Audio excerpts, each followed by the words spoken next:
আসসালামু আলাইকুম রহমতুল্লাহ। আমাদের যাদের আব্বা আম্মা আছে দুনিয়ায়, আব্বা আম্মাকে সেবা করার চেষ্টা করি।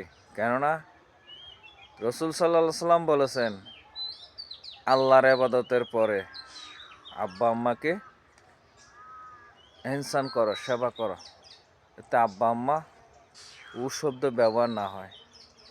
আর যাদের আব্বা আম্মা আছে কদর করি। আব্বা আম্মা থাকতে আমরা কদর করি না, তো মরে গেলে আমরা বুঝি। আর যাদের আব্বা আম্মা নাই, অন্ধকার কবরে চলে গেছে, সামনে শবে বরাত আসতেছে, আব্বা আম্মার জন্য বেশি বেশি করে দোয়া করবো ইনশাল্লাহ।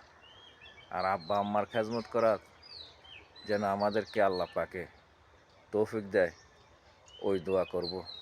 কেননা আব্বা আম্মা হইল দুনিয়াতে সবচেয়ে অভিভাবক।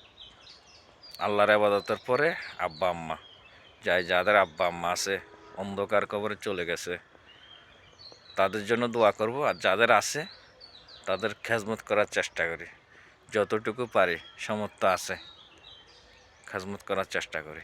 কেননা আব্বা আম্মা হইল পৃথিবীর বুকে আল্লাহর ইবাদতের পরে সবচেয়ে বড় নেয়ামত।